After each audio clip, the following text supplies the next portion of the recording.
I know you heard me on the radio. Flexing, she loved the sound of my voice, it's the best thing. Daydreaming of the jazz all day. Pick up the phone late night with Larry K. I know you heard me on the radio. Flexing, she loved the sound of my voice, it's the best thing. Daydreaming of the jazz all day. Pick up the phone late night with Larry K.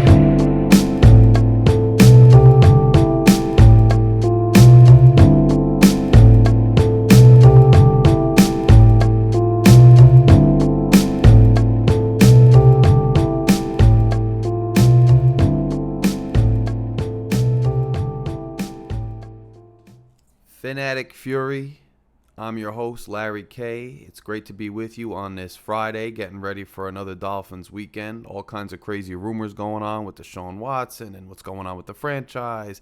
A lot of movement on this channel. This channel's doing well. But before we talk about any of it, before we get into it even a little bit, it's about that time, isn't it? Every year it's about that time, and it's about that time now. Fin fans, time to pop that champagne. Don Shula, God rest his soul, Larry Zonka, Jim Kick, Mercury Morris, all of them. The Miami Dolphins, 72, remain the only undefeated team in NFL history, or professional major sports history for that matter. It's not just a toast to them, it's a toast to all of you as Miami Dolphins fans. You deserve it. We deserve it. We are a loyal fan base. We watch out for each other. We are a great community. And no matter what happens on the football field and what has happened on the football field over and over now for a number of years and a number of frustrating seasons, we deserve it. And we're an awesome fan base. And we will get there one day. I don't know when. I can't tell you. I see it in the immediate future, although we can hope. But we will get there. And speaking of the Dolphins community, I want to shout out King Mill real quick. That's his YouTube name, King Mill. Just a great dude. You were with me when I started this channel. And you've always been a supporter of my content and what I have to say here. And it's just been, I've been blessed to have you as a listener. TD Fins Talk, you know, for having me on his show. And if you haven't seen the show with TD and I yet, please go back and check it out. It's on his channel. We had a great conversation. For him to give me the opportunity and put me on his channel where he has such a dedicated and great following to trust me and rock with me enough to put me in front of his audience was just awesome. And then Dudley Do Wrong to comment on my channel and to let me know he dug what I was doing and just give me a shout out was dope too. Look, nobody at that stature of those two gentlemen had to say anything to me. All right, I'm following in their footsteps. And it just, I think, goes to show how great this community is as Dolphins fans nationwide, how much we look out for each other, how much we, you know, share in each other's pain and joy and happiness as Miami Dolphins fans, that's the welcoming you get when you join this community and you create your channel and you start doing your thing. And that's just dope. So cheers to all of you and everybody who's kind of rock with me. And to all my new subscribers, anybody watching this video, there's such a multitude of them. A lot of you came from TD or other places and you've recently rocked with me. This is for you too. I really appreciate it. And I promise you, I will try to keep giving you quality conversation and as much quality content as I can to reward you for following this channel. I deeply, deeply appreciate it.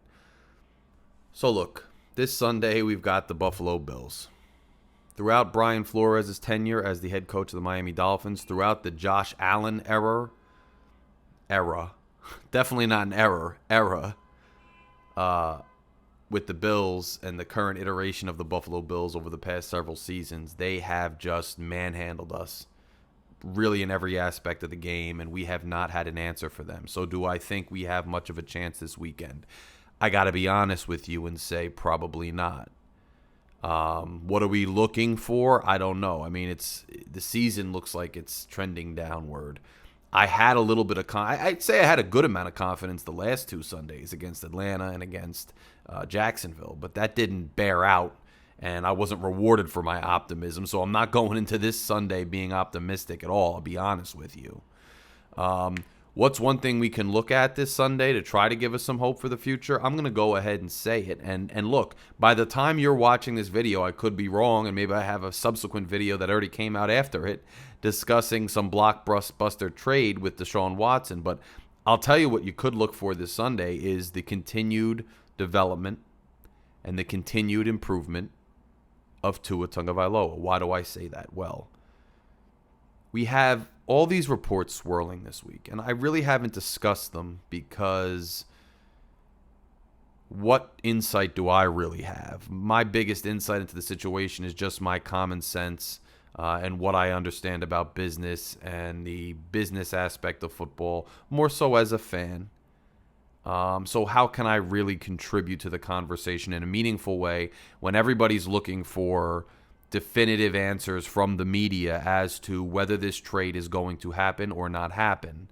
How can I come on and just give my take? Is it really worth it? Does anybody care? I'm going to say most people don't.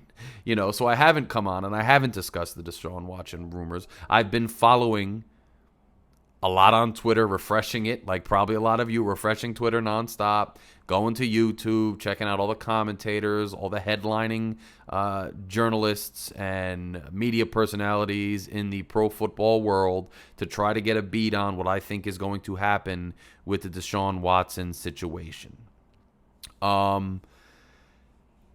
It seems like, you had conflicting reports, right? The first report earlier this week was that the Dolphins and the Texans had agreed on a compensation package, and that the only thing holding the deal back was Watson needed to settle his legal cases in order to make the legal situation go away, and that's the only way that Stephen Ross would sign off on the deal. I don't know that was accurate. I don't know because it doesn't make a lot of sense. I mean, there's no way he's going to be able to wrap up all these lawsuits, and even though it's a group lawsuit, it's going to be hard for him to wrap that up inside of a week. And I don't know that anybody who was realistically pursuing Watson would really expect that to happen.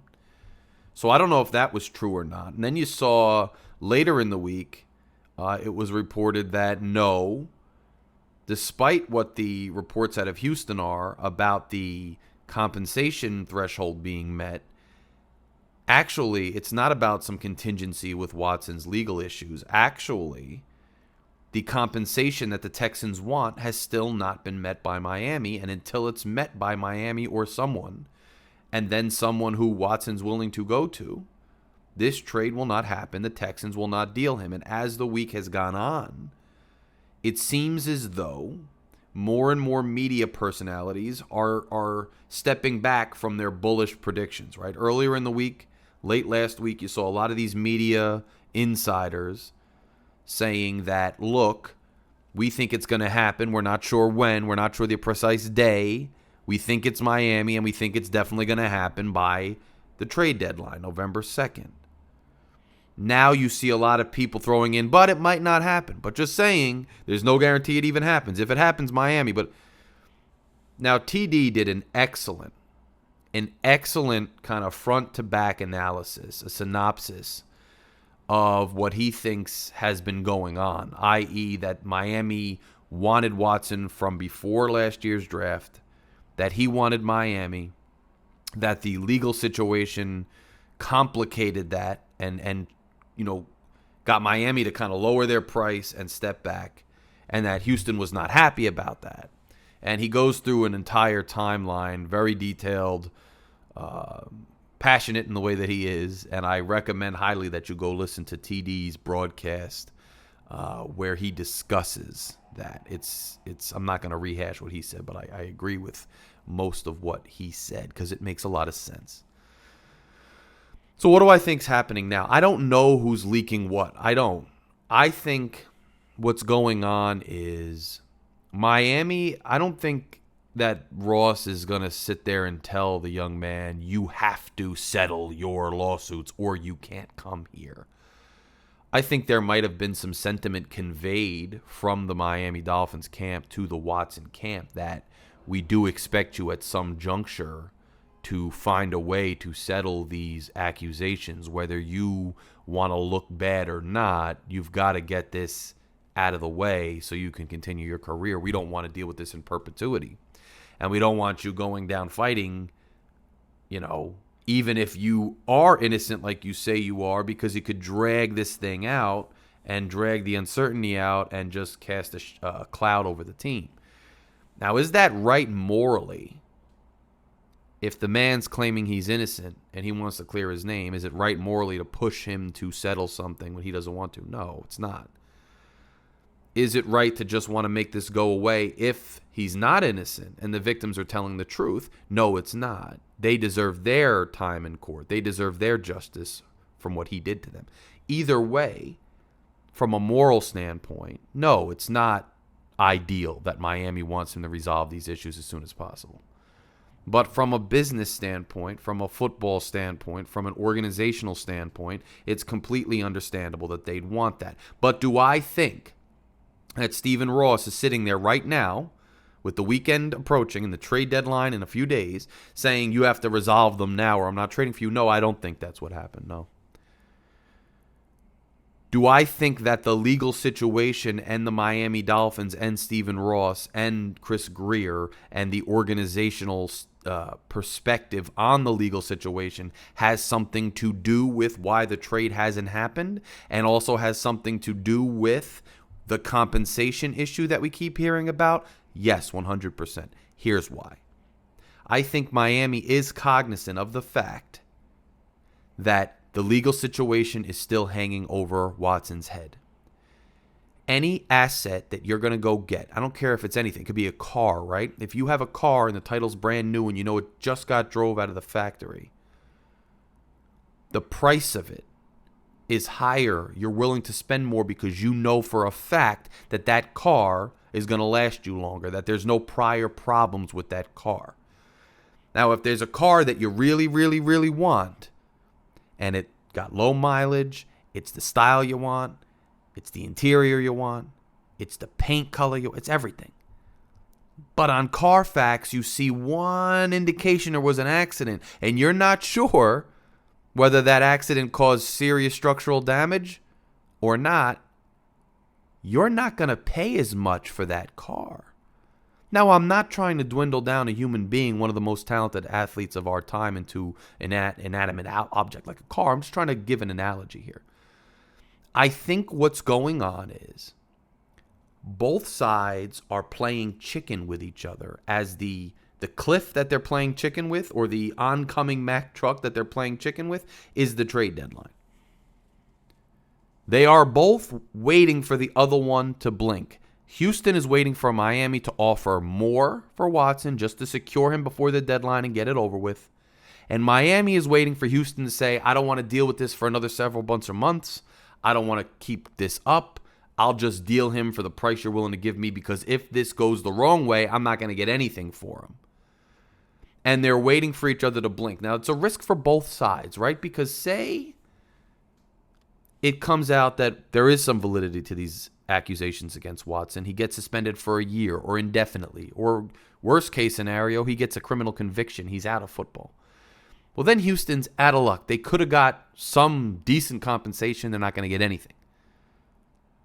On the other hand, say that a couple months go by, Watson settles or is cleared of the charges, and you got to think there's some indication that these charges at some point will be resolved some way, because these are powerful organizations and powerful men involved in these negotiations, and you would assume that they know something. They know enough to know that it might be worth trading for him, that he's going to see the field at some point. So you think at some point they'd be resolved. But say it gets resolved favorably, and the offseason comes, and now a bunch of other teams, maybe some better teams than Miami, maybe the Steelers, maybe other teams with aging quarterbacks, for some reason have a quarterback opening and they want to make a Super Bowl run tomorrow. where the Dolphins do not look like they're in that position. And Watson all of a sudden says, I'll consider a team like the Steelers. And the price goes up, and Miami can't afford it, or Watson doesn't want to go to Miami anymore because just because he waived the no trade clause for Miami now doesn't mean he has to stick with that. He could waive it for another team and say, I don't want to go to Miami. He could do it. And I don't know if he can renege on the fact that he already waived it for Miami. I would assume he could. I don't know the ins and outs of that contractual law. But it's a risk for both sides, right? One thing I know for sure, and I think we should all know for sure now. Again, another article came out today. As long as Tua is not injured, he's our quarterback. Yeah. Because the roster now, from what Flores knows, has Tua on it. And Tua is the best quarterback on the roster right now. If Watson gets traded for by Tuesday, that's going to change. So I don't care what Flores is doing all the right things. He's saying all the right things. And if you want to see a reporter's take on that and just the frustration with we all know, okay? We can stop playing games. We all know what Flores is saying and why he's saying it. We all know Flores is saying he is our quarterback. We believe in him. Barring injury, he is our quarterback, but he's not patently, explicitly denying the Watson rumors. We all know why. It's because they are trying to trade for Watson, but they don't know if it's going to happen, and Flores doesn't want to be a liar. And if you want to see an interesting exchange on that, then go watch the Big O show where he had Joe Shad on this past week, and you see a testy exchange between Joe and Big O, because Big O wants to back Flores into a corner to say what? To dig himself into a position, and Joe's like, we already know why he's saying what he's saying. We know what's going on. Let's stop pretending. Let's stop pretending the Dolphins aren't after Watson. Let's stop pretending it's a done deal. Let's stop pretending all of these things, okay? They're going after Watson, but they may not get him. It may not happen. And now I'm convinced that what's going on is Miami is being shrewd, which they should. They're saying, with what's hanging over Watson's head, I can't justify giving you all of these picks that you want, Houston. Number one, there's something hanging over his head. Number two, he's got a no-trade clause, and the Panthers came calling this week, and he said, no, I'm not talking to the Panthers. He's only talking to us. So we have no competition right now because he doesn't want to go anywhere else. We're the only team you can talk to, and he's got these accusations hanging over his head. It's like if somebody's selling that car and there's no other buyers. They have to get rid of the car. There's no other buyers, and it's got a Carfax problem. You're going to sit there and keep upping your own price? You're going to say, I gave you a price. You want to sell it or not? You want to sell the car or not? You want to trade the guy who you're paying to sit on the bench or not? Here's my prediction. I don't know if it gets done, but here's what I do think I know. I do think I know Miami's not going to up the price by the trade deadline. It's take it or leave it. Houston, it all depends. Do they think it's a better move to hold on to Watson or to trade him? Do they want to get what they can now, or do they think this is going to blow over in a positive way and there's going to be more teams interested and they're going to get more and they're going to get better picks come the offseason? That's what's going to come down to. The other little tidbit floating around out there is that McNair, the owner of the Texans, who, by the way, some of his insensitivities and some of the things that he did, and I don't want to get into a political thing or a racial thing or whatever, but there are issues between him and players, including Deshaun Watson.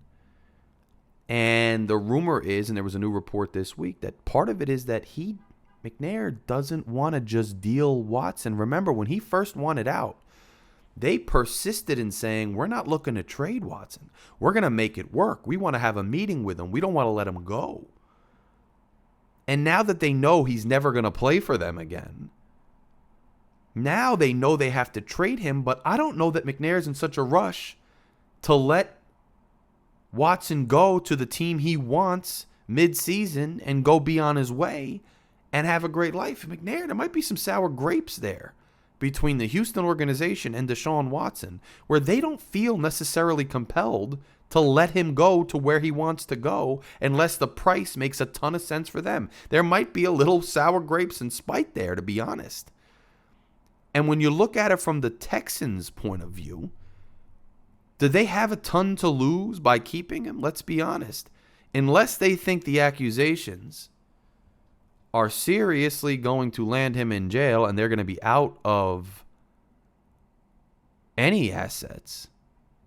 And it would seem that that wouldn't be the indication. I don't know. I don't have any inside knowledge, but it would seem that that would be the indication, because why would all these teams be interested? They had to have done their due diligence to some extent. If, assuming Houston doesn't think that he's going to be out of football for good, why would they trade him now? They can wait till the offseason. If things go favorably, the price goes up. More teams are going to want him. They might get a king's ransom for him. Right now, there's only one buyer. The market's not good. It's a buyer's market for Miami, not a seller's market for Houston. You wait a couple months, now all of a sudden you might have a bunch of teams knocking down your door that Watson's willing to go to. And the price might be higher because maybe some of this stuff is behind them. Why would they feel the need to rush it now? Yeah, they're paying them every weekend, but they have money out the wazoo. They're an NFL franchise. They're billionaires. What do they care? So why do I say we can hope that Tua does well this weekend? Because the way it's looking now, the longer this goes on without a deal, I got to think that this game of chicken, they're both just going to drive right off the cliff. They're not going to do it. And I don't know that Houston's going to do it. Now, where does that, I've thought a lot about this side of it. Where does that leave the Dolphins, right? Because there's been so much talk about, well, we abandoned Tua. Tua knows we don't believe in him. Tua and his agent are going to just stick it to the Dolphins. As soon as his contract's up, they're going to walk. They're not going to be interested in renegotiating. They're not going to stick with them, etc. I've been thinking, like, have the Dolphins handled this poorly by not just squashing? I said a few videos ago, I said, well, Miami should have and could have said, we don't want Watson. Tua's our guy, because if Houston's not going to play ball, they could have known a month ago, and they could have just squashed it and said, forget it. I'm not getting involved in this anymore with Houston. I'm sticking with Tua. They could have done that, and that would have kept Tua's confidence. They could have just paid the price Houston wants, no matter what it took, and just gotten Watson and moved on from Tua and dealt him and just been in another space entirely. And I criticized them, and I think a lot are quick to criticize them that they didn't do one of those two definitive moves. But then I thought about it more. I'm not saying the Miami Dolphins organization by any means is doing a great job, because the record speaks for itself. The drafting speaks for itself. We don't have to rehash the deficiencies with the Miami Dolphins front office. I think we're well aware of their deficiencies right now. But given those two things, either pay too much for Watson now, or flat out lie, or legitimately move on and say you don't want him anymore. Are either one of those options really viable? Are they smart? The more I think about it, guys, the more I got to say, I don't think so. I think they have to do what they're doing. As crappy as it is, Houston's kind of putting them in this position, and Watson's putting them in this position by having these accusations against them. What is Miami supposed to do? A top 5 franchise generational quarterback that you haven't had in 20 plus years since Dan Marino left is telling you he wants to play for you. He wants to be your quarterback. He's 26 years old. Whether this regime stays or goes, if he's on the roster, the sky's the limit. You haven't had a player like that at the most important position in football for over 20 years. Some Dolphins fans weren't even born when the last time you had one. The last time you had one in his prime, I was a little kid. He's telling you he wants to be on your team. You can't just walk away from that and say, I'm not interested. You can't do that, not with who you are. It's not like you've had success in the last 10 years and you can afford to turn that down. They can't. On the other hand, they can't just go out and spend all their assets, all their capital, and give away the entire farm for somebody who may not be able to play, who has something hanging over his head, and for somebody who you're the only bidder, you're the only one, you're the only customer in the store, the only one he wants to go to. You can't give Houston whatever they want just to get him. So they're between a rock and a hard place. So we can criticize Miami all we want. And you know what? It's unfortunate. It's just another thing when you're a Dolphins fan. I love you all. We did the toast. Arizona lost, and we're still the only undefeated team in history. We're going to have to hang our hat on that and celebrate that every year for a long time because it's looking like that's going to be all we have to celebrate for the foreseeable few years. But what do you expect us? It's just another unfortunate situation that happened to our organization. One of the best quarterbacks in the league wants to come here, but then bam, he gets all these accusations against him. And bam, we can't pay the price anymore. We draft a kid that has a lot of potential, but bam, he's not that, he's not the finished product. He still needs time to develop at minimum, if he ever develops to that level. And we have him, we're kind of developing him, but bam, he gets hurt. We have a sliding bad season, and now the trade talks are dragging out to a point where the kid that we have the relationship may be irreparably damaged. So we can look and hope Tua does well, and the reason we can do that is because if the Watson trade never goes through, then maybe this can be repaired. Maybe Tua understands the business side. Maybe this regime's not here 2 more years. Maybe Tua stays. I don't know. But I did tell you regimes are GM, head coach, quarterback, and I feel like if another regime comes in 2 years, they're going to want their own quarterback. So I don't know where we go from here.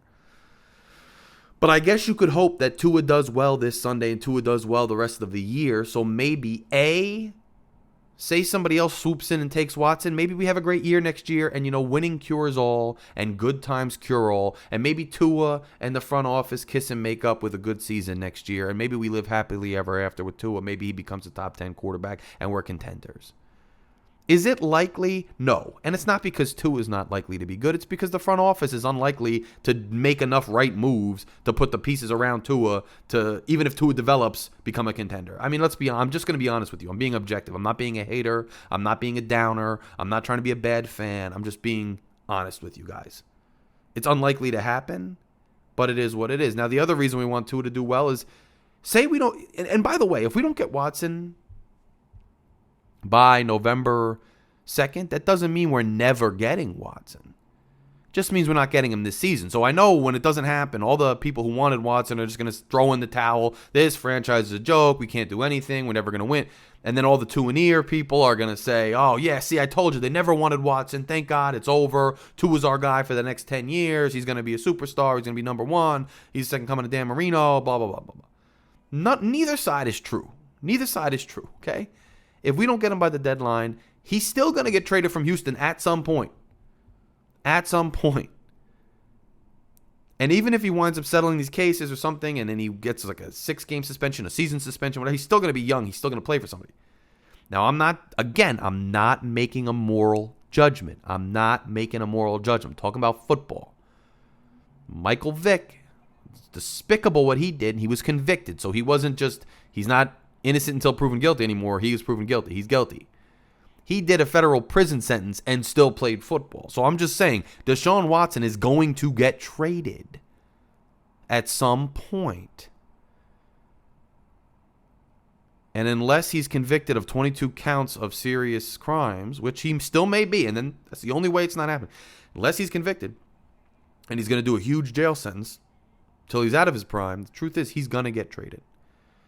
And at some point, this is going to come back, and this is still going to be a discussion with the Miami Dolphins and the Houston Texans and whoever else is involved.